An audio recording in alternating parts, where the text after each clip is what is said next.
As a hockey player in Madison, Wisconsin prepares for the Frozen Four, a woman in Kenya prepares for dinner.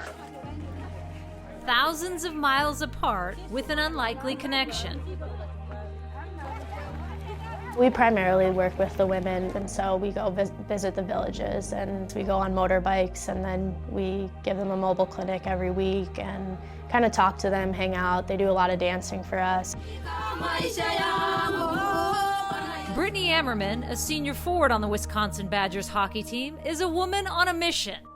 2 summers ago, she spent a month in Kenya with her school's nonprofit, Health by Motorbike.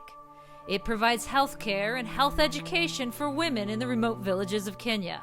There wasn't much to talk about. They speak Swahili, and some of us knew a little bit, but I took out the soccer ball I had bought on our journey over there and kind of threw it out, and the women just popped up instantly, and they threw 2 men that were there in goal, and then the women just played against each other for 2 hours, and literally until the sun went down. I left after our month-long trip, and our professor, Araceli, stayed. She'll get them all together and she'll say, "Hey, what do you want next?" And what did she say? She said, "You'll never believe this, Britt, the women want a soccer league and they want you to start it. That ball that you brought is starting a soccer league, and this could be a great mental health aspect of Health by Motorbike." I was like, this is awesome. I got off the phone, I was super excited, and then I was like, oh crap, I gotta raise all this money and get these women some jerseys, and then I gotta get it over there. And so the Nikambuke Soccer League began. Over the past year, Ammerman has been fundraising for jerseys and gear to send to these remote villages. What started as 2 teams quickly grew to 7. I need a ton of money. I can't just keep asking our friends and family for money. I need like a corporate backing, or I need someone, that's in the athlete that has made a name for themselves. And so we were just sitting there brainstorming, and I was like, that 99 team, I could, just go online and try and get on their websites and email, Mia Hamm and Christy Rampone and Julie Foudy, and maybe one of them will write back. I did write back, and was so impressed with Ammerman's commitment that I helped her launch a Twitter auction and crowdfunding page. Ultimately, she raised over $21,000 to buy jerseys, shorts, socks, shoes, and balls.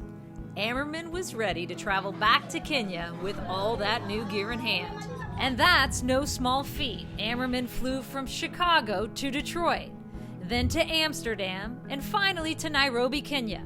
From Nairobi, Ammerman took what turned into a 25-hour train ride to Mombasa on the coast of Kenya. Next, she drove out to Lunga Lunga. And finally, the last leg on motorbike to all the villages. After 5 days of travel, Ammerman literally delivered on her promise.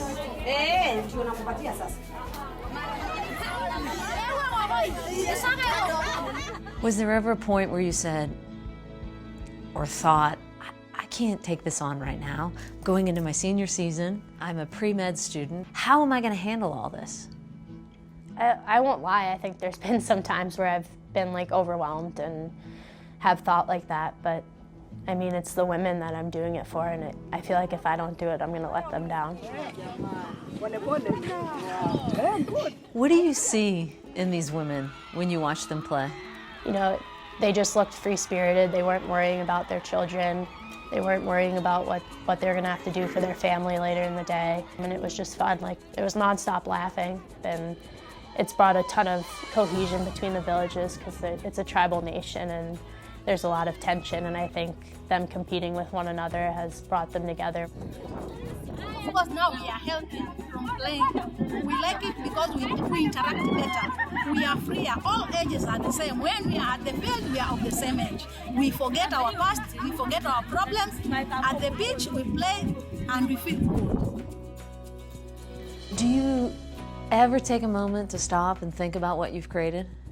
Sometimes I literally will wake up and I'll be like, did I really do this? It's halfway across the world, and we're changing their lives, and they've changed mine. This means so much to our women.